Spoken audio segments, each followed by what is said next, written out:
Cool, and we are alive. Today I've got Sean from Ex-Populus. So thank you all for joining in. We've already got some people saying GM, they're pumped for Ex-Populus. So yeah, let's get this show started. We've got some art inside the SandStorm social hub, and they're looking pretty cool. I like the pigeon stuff. So do you want to start with a quick intro of yourself?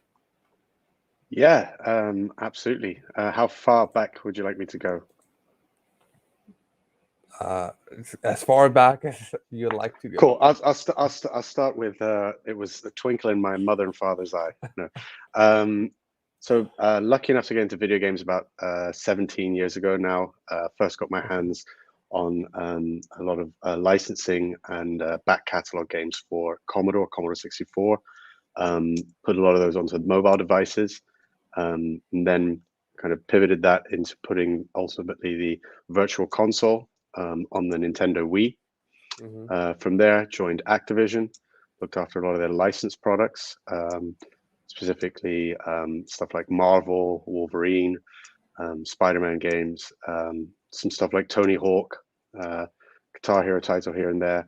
But my favorite was for in Europe, and Activision looks after LucasArts titles outside of the United States.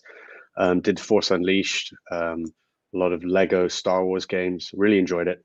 And then about probably 10, 11 years ago now, noticed that there was this kind of huge growth in kind of an always online experience in gaming with, things like World of Tanks and Dota, obviously, League of Legends, what have you. This kind of idea of rather than, a box product buying a game 59.99 or what have you once every couple of years, people were more interested in, hey, microtransactions, this kind of, games as a service. I didn't have any experience in that space, but truly believe that was the future.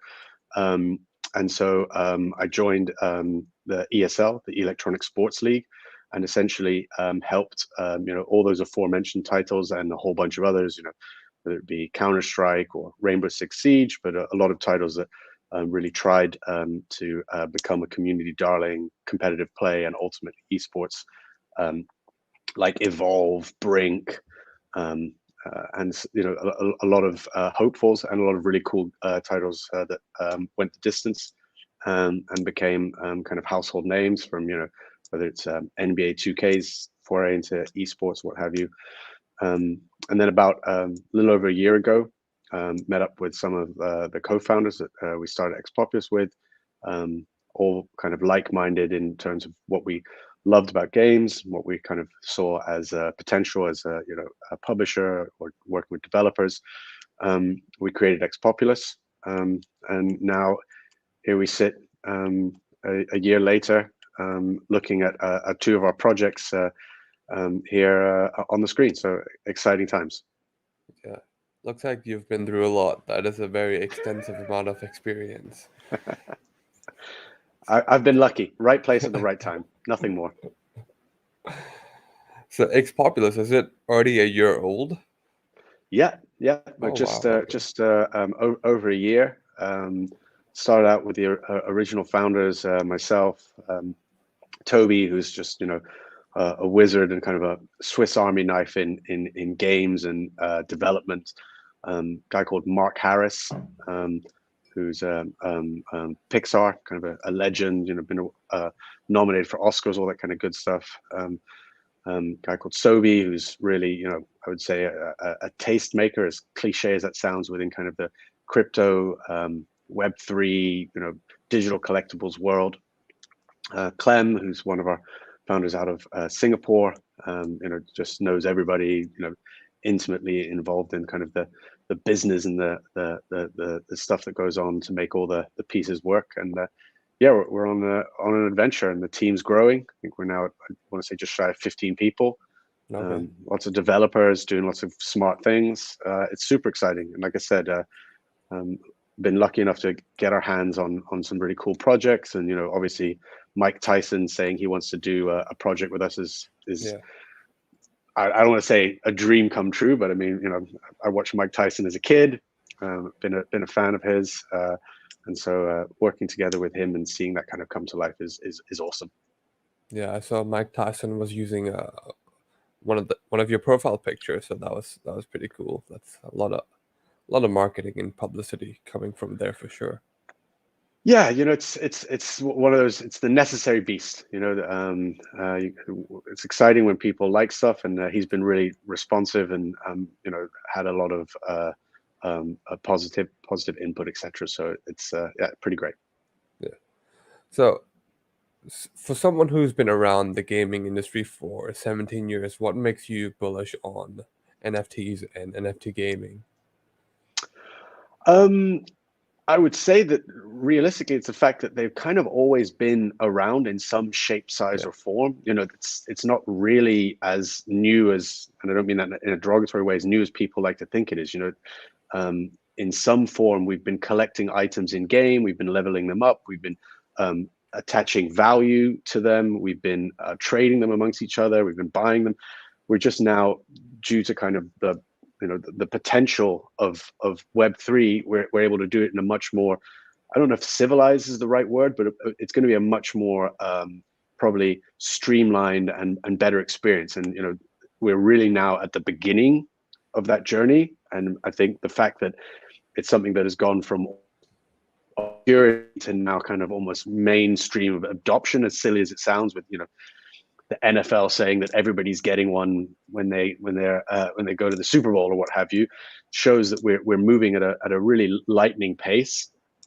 Um, and naturally, with any new tech, there's always kind of people going like, "Hey, I like this, my opinion, what have you." It's normal, but the reality is they will be an integral part of our life in so many ways because the functionality they allow for it's just makes sense. Whether it's hey, is that thing that I bought real? What's the story of that behind that thing? Where does that come from? Or is it just I want to have a cool picture? All of those things make sense.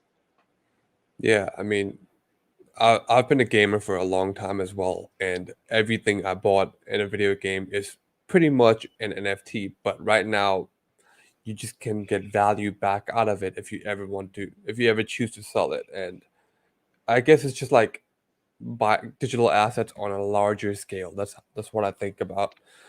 That's what I think of NFTs as. And you're Yeah, right, I mean, like sorry, go ahead. I thought crypto was moving fast, but I think NFTs are just exploding so much faster than crypto. It's insane. But I mean, I guess in a way, and I mean, if I buy a card in Clash Royale, and I have that card, and I'm particularly fond of it because I like the way that unit plays or what have you. It fits my style. I'm going to level it up. Yeah, Now, essentially, I own that card because I'm spending money on it. I'm putting time into it, effort. But realistically, I trust Supercell that they're going to keep that card and they're going to keep me being able to use it the same way I trust Apple. If I buy something on iTunes, will keep me being able to play it at home, whatever. But I don't really own those things because I'm trusting the platform. Essentially, we're doing that same thing now. We're just saying, hey, now I really do have ownership of it, and I really am the owner, and nobody can really ever take that away from me without my permission. So we kind of have got very used to companies saying, here is a thing, you can use the thing, you can have the thing, but really I still own the thing. And I guess that kind of decentralizing is actually that we won't have that process, which I think probably makes a lot of sense in the long run. yeah, yeah, for sure. So about Ex-Populus. Let's start Yeah. with the background of the project. I know you guys do like three different things. You've got toys and collectibles, game studios, and you publish games as well. So let's just give a generalization as a start, I guess. Yes, certainly. So on the games publishing side, we're working with both developers that have a game that they want to get out to the world, and we're reviewing that, and we're eager to continue kind of putting those games out there. But there's also a lot of games that we see that perhaps are out there that we think perhaps could benefit from having more eyeballs on them, and so then we say, right, can we distribute those games? Can we put those out to a larger audience? And we're working on several projects both in-house where we're developing, but also a lot of projects where we're aligning ourselves with other publishers, be it due to regionality, be it due to the potential market that we can address, and taking those games and bringing them to as large an audience as possible. On kind of the collectible side, that's something which near and dear to my heart. Obviously, one of our projects, Lemo, has digital or both digital collectibles and physical collectibles attached to it. So understanding how we can do that in ways that I think a lot of people are figuring out, from taking something that's digital and putting it into the real world, whether it be something that gets created, or a certain amount of people that decide that this is the item that's going to be forged or made, whether it be a sneaker in Artifact, what have you. There's a lot of possibilities around that, and I think we'll always stay close to how we can drive that piece forward. And then, like I said, the development side and working on games that we see potential with and want to build out is probably the third piece of our arsenal. Okay, so for the game publishing, do you pretty much do advertising for these other NFT gaming projects that are within the space, or is it more than that? No, so at the moment, not doing anything like that. Not Yeah. saying that wouldn't be something that we're interested or considering. It's actually much more around looking at games that we believe in, that we would like to play ourselves, that we feel are games that perhaps, like I said, a game that we're passionate about, but believe that it has a lot more potential, maybe than it got, and that could be for a multitude of reasons. A quick anecdotal story is, I worked on Lawbreakers, which was a fantastic kind of arena class shooter game, but it came out at the same time as 5 other arena class shooter games, because that was kind of the mode at the time, and it never found its audience. Even though it was a great game, never found its audience. Then there's I'm trying to remember now from I believe it was I want to say Turtle Rock. No, maybe it wasn't Turtle Rock. Anyway, it was a shooter, a team-based shooter, squad-based shooter, based in the Borderlands community from 2K, or Borderlands universe, and it came out at the same time as Overwatch. Overwatch, of course, is Overwatch, and with the might and the muscle of that can be put behind marketing and positioning game. And even though that was a good game that probably could have found an audience, just didn't have its time. I think a lot of games like that, I'm always very excited in seeing how can we help those games grow and find an audience. Okay, so it sounds like Ex-Populus is way more than just an NFT project. You guys are doing like a lot of things, pretty much.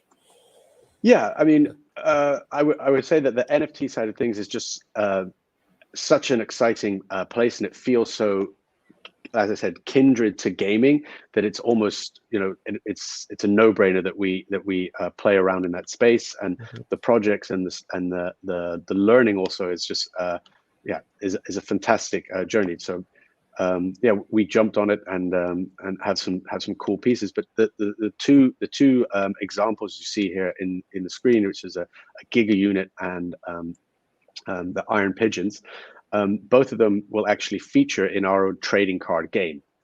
Okay. So essentially, they're digital collectibles that you're able to go out and buy, and then you can actually bring them into a trading card game, which you'll play via a UI. Beautiful, lovely. Trade the games against, play the cards against each other, earn essentially something called transmogria, which is allows you to level up the cards, and by doing so, the cards become more powerful and have more promise in the community, all the way up to becoming legendary, which are the most powerful cards. Okay. Are you able to dig into the gameplay mechanics a little bit deeper, or is it too soon for that? We haven't revealed a lot of gameplay mechanics beyond kind of what I've scratched, which you can imagine there, which is pretty self-explanatory if you're familiar with card games like Hearthstone or what have you. But essentially, it is you build a deck, you have a deck of your cards, you're essentially playing against. As you're playing, you're gaining this experience, this substance, which allows you to level up your cards. And as you do level up your cards, they become more powerful, and of course, make it easier. But in the same way, you're whether it be an elo system or whether it be matchmaking, you're essentially playing against people that have similar ranked and leveled cards. So of course, you're pushing towards this kind of top end of play, where of the pieces are I agree with you, Lee Barbs. They are perfect. So yeah, so it just was a nice way to give an extra level of utility to these essentially avatar projects or these kind of digital collectibles that people are excited about, Yeah. but then allow them to also have kind of a functionality and a utility that keeps it a little bit playful. And at the same time, as you level up a card, you're of course investing your time and your effort in that card, which is, I think, an exciting way Mhm. to play, and something again which we're all, intimately familiar with. Whether you played, World of Warcraft or RuneScape or whatever, you know what it is to have an item and care about it becoming more powerful. Yeah. So sorry, what do you earn again by playing the game Transmogria, I believe is, I'm saying it correctly. Transmogria? It's my co-founder Toby is gonna butcher me if I say it wrong. I used to say Transmogria, and I think that's pretty close to it. So I Transmogria. can So is it spell it for you if you like. Let me get so it is this like correctly. a token, or is it a token that you can sell, or is it a set in-game currency that cannot leave the ecosystem? So it's essentially something that is within the game that allows you to level up the cards. Okay.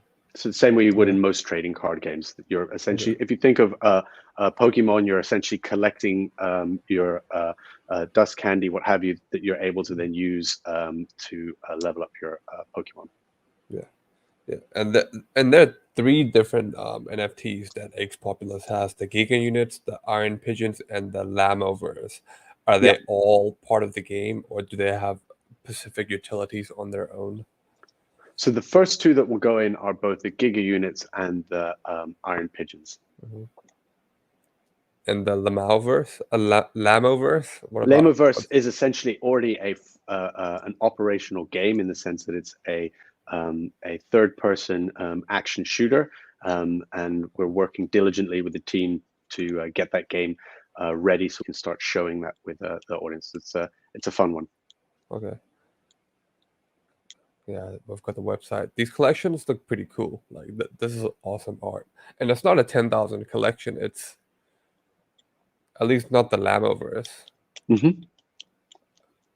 What's the total supply? I believe like if I count it right, it's 3-4,000. No, I believe Lamoverse is more than that. Let me check. Okay. Yeah, but like all the like I'm looking at the website on my other screen, and the art is pretty awesome. You've got Mike Tyson on here with the Iron Pigeons. He really Yeah, likes the Iron Pigeons. yeah, we've been really lucky to work with artists that essentially are very similar in kind of the approach that to this as we are. We believe that we want to give people the opportunity to take their creative, juices and put it in front of the largest audience that we can muster. And we've been lucky enough that due to kind of our backgrounds, we're able to do that quite well. And it's exciting to see people kind of seeing that and following that. Yeah, yeah, the art is awesome. Like, are you able to share who did the art? For which ones? Because They're Lamaverse all has different. essentially has their own artists, which is Okay, have been really fantastic to work with. There some super smart folks, but on the side of both Iron Pigeons and the um, um, Giga units. Giga Units, we work together with a studio called Calabash, that is also, Oscar Academy, whatever, nominated folks. They really know their work, and they were able to really take the vision and create something special with it. And they're just a fantastic group of people to work together with, and have been really great in both taking, the direction that we've got from, for example, somebody like Mike Tyson's team, as they kind of say, this is what we're looking for, and turn that into something which we can then, of course, create, and hopefully people like it. And the response has been really good, which has been great for us. Yeah, and the different rarities. Will they have a different? Will they be? Will the more rare NFTs be stronger in the game, or will they have or more earning potential, or is this just a collectible when it comes to Earning rarity? potential, of course, the rarity, whatever you're doing as you play, you're earning this fuel. And as you earn that fuel, you use that to level up your card. So essentially, any card can be leveled up to the legendary status.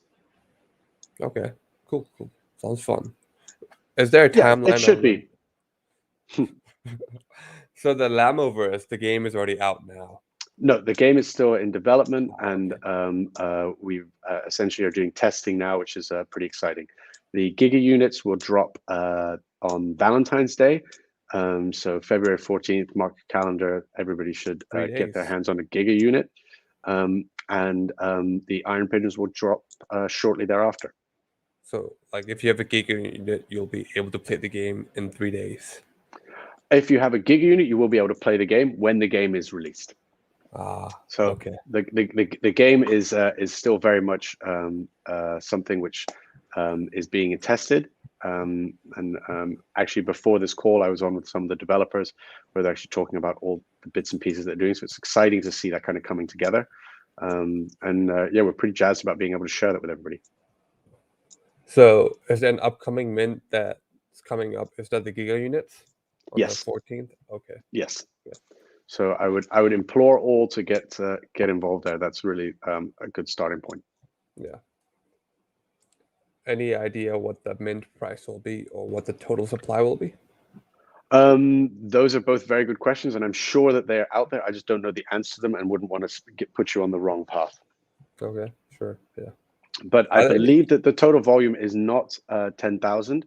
And I believe that without saying this, I want to say it was something like, because it's on Solana, it was something like 1 Sol. Okay. Yeah, that's a very reasonable price. Yeah, and we're very much of the mindset that we want this to be accessible. We want people to be involved. It's like any trading card game.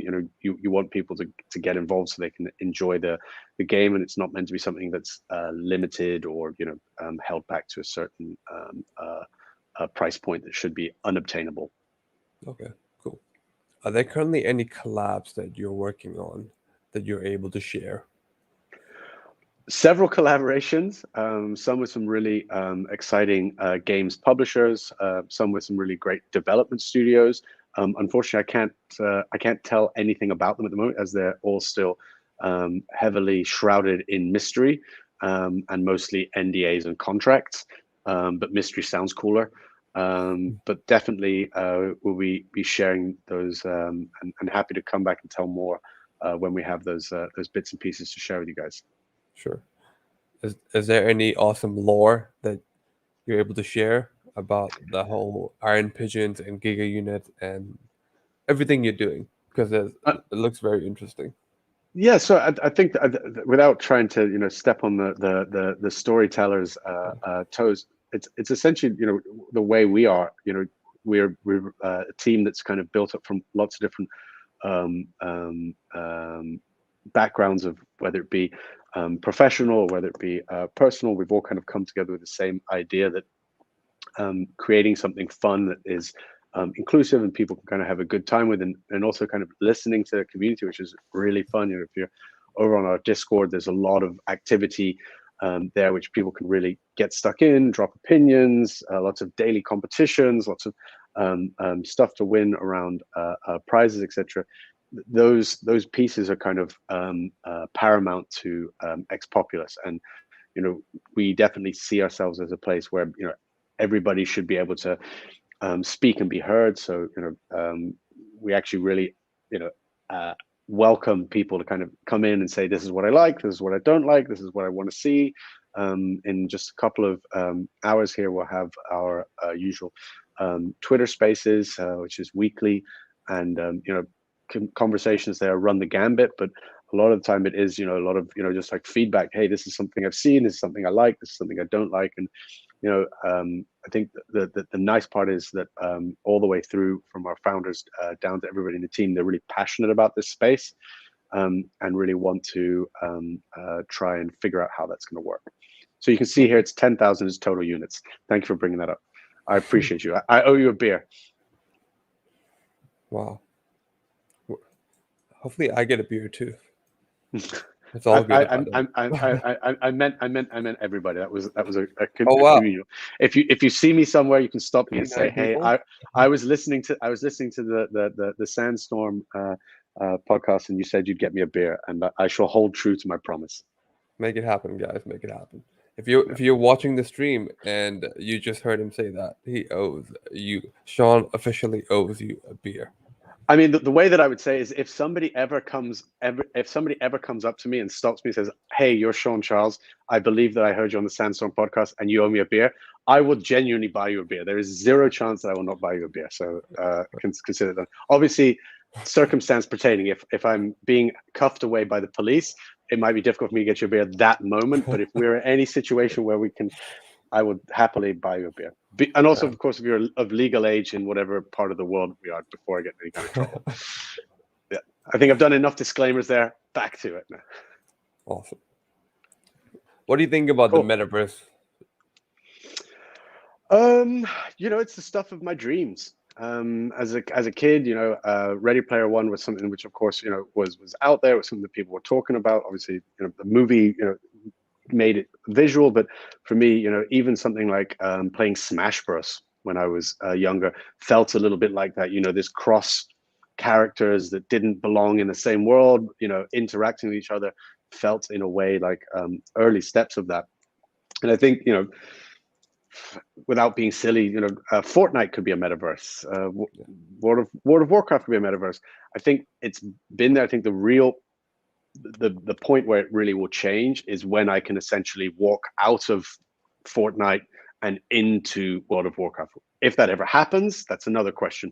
But I think what's exciting, specifically around something like Sandbox, is that at a certain point, those things will be in those worlds, and then it will by simple proxy already be happening. So we're already taking steps into that becoming reality.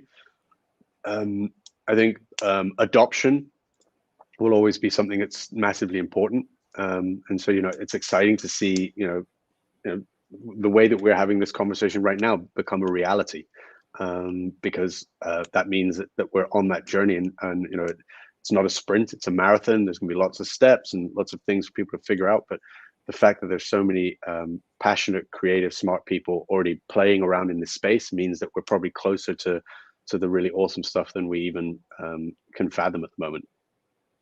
Yeah. Streaming I am scared of inside the the metaverse. Neuralink, though. I am scared of the Neuralink. I worry about if something's in my brain that means that I can Google anything in the world. I'm like, too much power at my fingertips. I don't have that kind of responsibility. What is the Neuralink? It's one of Elon Musk's things that he's working on, some sort of chip you put on your brain, and then you can basically think, I don't know, how do I make cement? And all of a sudden the Google answer would appear in your brain and you would just know the answer to it. I'm That's doing a insane. terrible job of explaining it, but something like that kind of, I wouldn't say scares me, but it's just like, whoa, that's really big. I'd rather just hang out with my friends in some sort of virtual world for a little bit Yeah. first. That sounds nice. I mean, that sounds useful, but I'm sure he's gonna steal all our data. That's like data stealing on a whole new level. Because You gotta be once that careful with information's that. going in, they're sucking the information out. You know everything of me Yeah, now. You know too much. You've become too man. powerful. They're gonna know everything. That's actually terrifying. Exactly. I didn't want to say terrifying, but it's definitely something that it doesn't keep me up yet, but it feels like it's getting closer. But no, to come back, I'm super excited about it, and it's really nice to see how each little kind of incremental step has like an effect, and how people get really passionate, and like I said, there's just a lot of creativity and a lot of things happening, which is always a good sign. It's kind of like a bit of a renaissance moment where everybody's like, let's do stuff together, let's create, let's do neat things. And especially Ex-Populus feels that same way. I love when people message me, DM, and say, hey, I have a game, or this is a game I made, or what have you. And yeah, that's a really awesome feeling to be able to say, right, let's work together, let's figure something out, let's obviously, money is important, let's make money together, let's do cool things, let's find an audience, let's make people smile, and be able to do all those things. Yeah. Mr. Winning just said all our data is mined. They know where you'll prefer to retire by now. Yeah, I hope So not. Oh, they're gonna know. I hope not to, but I'll try my best to fight it.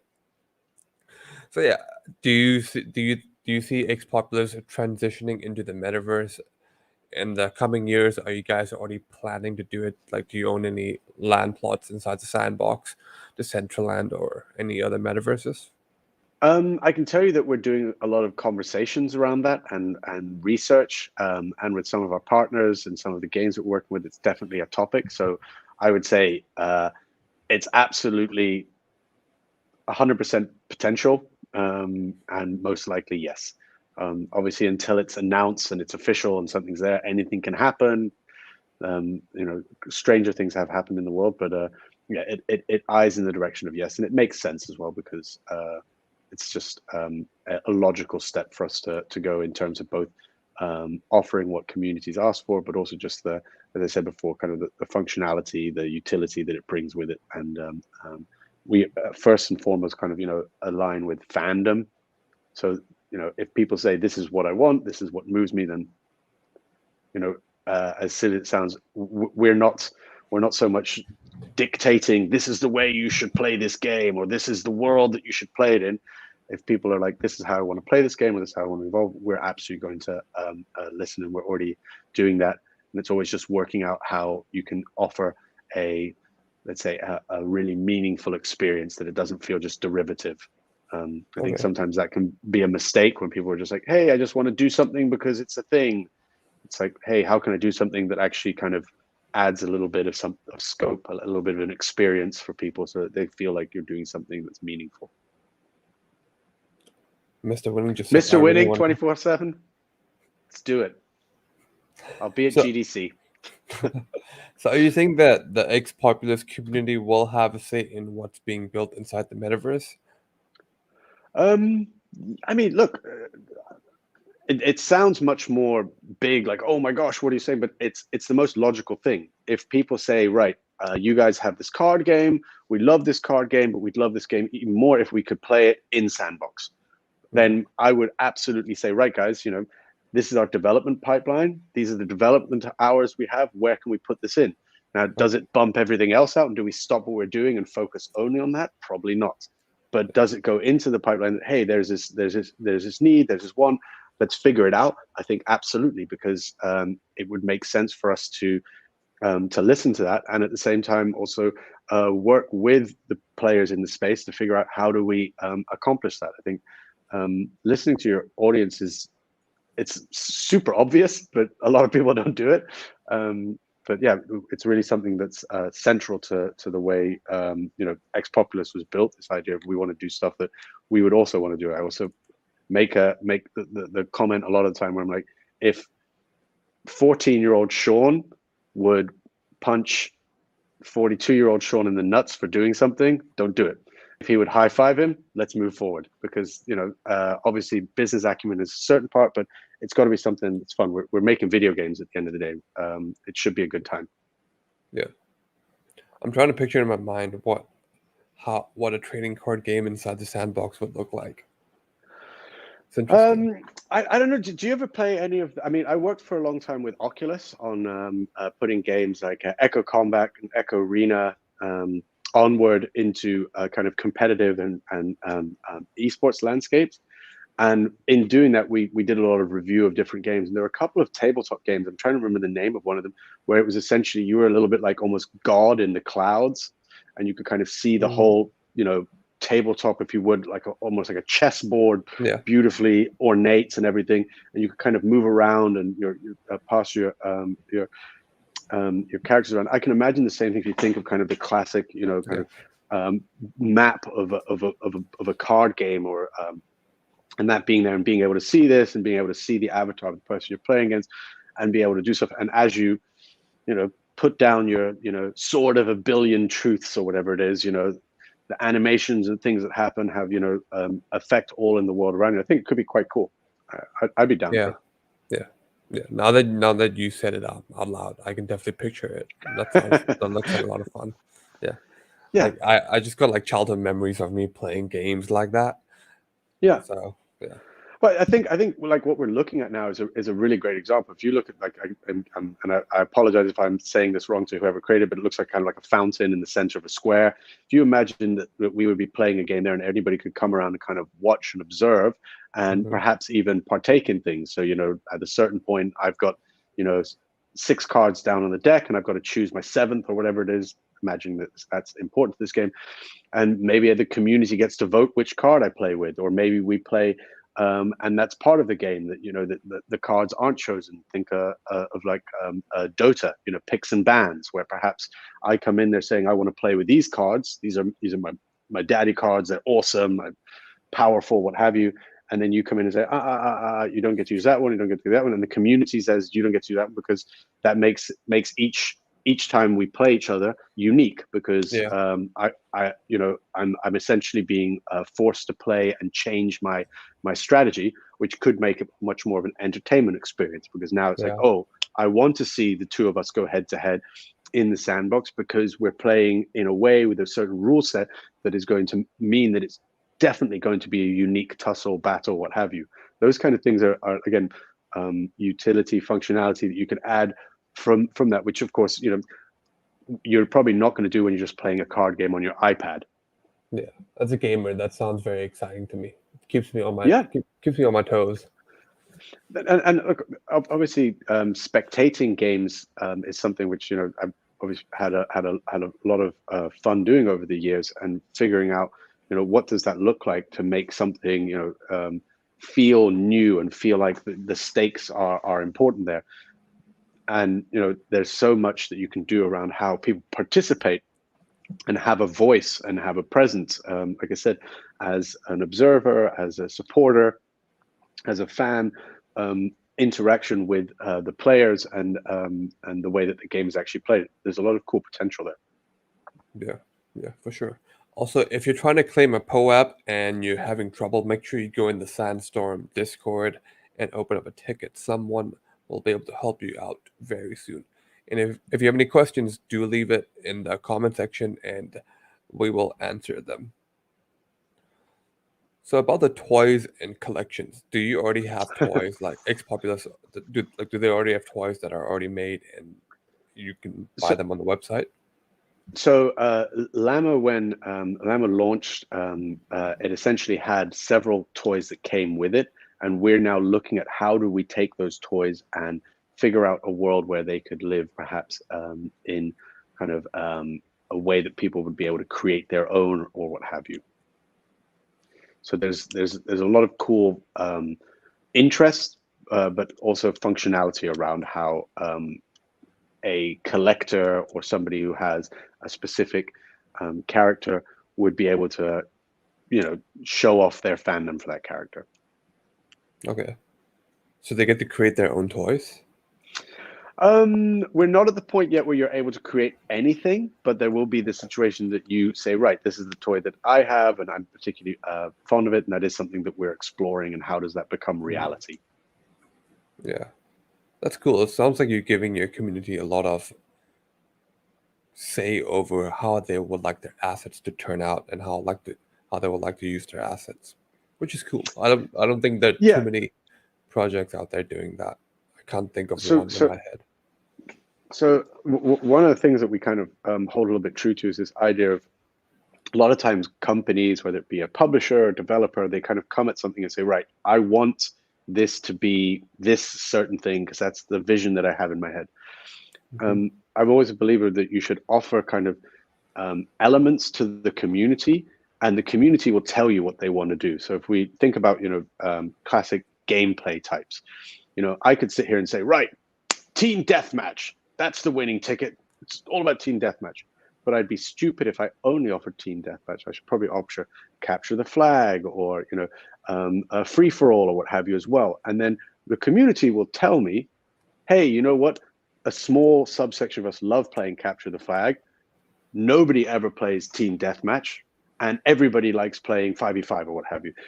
Let those things organically evolve, because Yeah. then you're not shoving anything down throat, because I don't think anybody likes something to be said, this is what you're going to do or this is what you're Yeah. going to play. It's nice for people to be able to have some sort of connection with that. And I look at playing a game and kind of becoming better at a game and spending your time and your hours in the game. Essentially, you want to feel that you're doing that in a game that respects you, in a community that respects you. And if you're doing it in something that feels like people are kind of making decisions without you, and you're the one who's actually spending your hard time, which is the most valuable commodity in that game, I think you should be, deserve to be, and ultimately, definitely with Ex-Populus, will be listened to, heard, which is important for us. Yeah. So with Ex-Populus, you and the rest of the team, you guys still have a grand vision at play, and the community can make decisions along the way to encourage participation. Yeah, we would never, ever, ever, ever, ever, ever, ever do something if we were like, the community is going to flame us or hate us or Yeah. something for this. That's just not in our DNA. It'll always Yeah. be something where we try to take them into consideration. Now, reality is you can't please everybody, so there'll Yeah. always be, but trying to find the balance, I think, is where we sit, and that's somewhere I personally am very proud to be in a team that operates that way. Hmm. Awesome. And for my last question, is there any other NFT project out there right now that inspires you? Like you look at that NFT project and you're like, I want to implement that into Ex-Populus in our own way. Or are you one of those people that are just Uh, don't look at the competition, just focus on me, focus on no, no, Ex-Populus and screw I everyone look at else? lots of things. The non-fungible fungi. Okay. I really like their art style. They're these kind of walking shrooms that are I kind saw them of doing pop a up on my thing. Twitter feed. Yeah, I dig them, and every time I see one come by, I find myself hovering and watching the animation and kind of just being enjoyed and just being excited and enjoying the fact that I'm just sitting there watching what I think is something that looks quite cool, Yeah. and it's just being presented to me. So I think anytime you can do that, I think that's cool. Yeah. Yeah. The art was pretty cool. It even made me click on their profile, which I try not to do because the NFT space is very, very, very loud. Actually, one last question. What Of course. can your community and everyone else look forward to in X-Populus in the next and over the next year in 2022? Ooh, over the next year, so much. Like literally, it's gonna be a crazy year. I'm both scared and excited by the tidal wave that we have building. But I think obviously, Giga Units right around the corner. Valentine's Day, absolutely worth getting stuck in, because that's going to set things up for a trading card game. Obviously, Mike Tyson will be following up on that. There'll be lots more around the actual gameplay, getting people stuck into that. So I would say it's not a bad idea to follow on Twitter, get on the Discord, and watch the space, and of course reach out to me personally for a cerveza. Awesome. As well as a beer. All good. All right. Yeah. Thank you for coming on, and Thank you for having me. thank you to everyone that tuned in. I hope you all had fun learning about X-Populus. It's a pretty awesome project, and good luck to everything you guys are doing, man. I'll be watching closely Thank you. for sure. Thank you. Thank you. Have a great night and have a great Ciao, day ciao. wherever you are. Peace. Bye.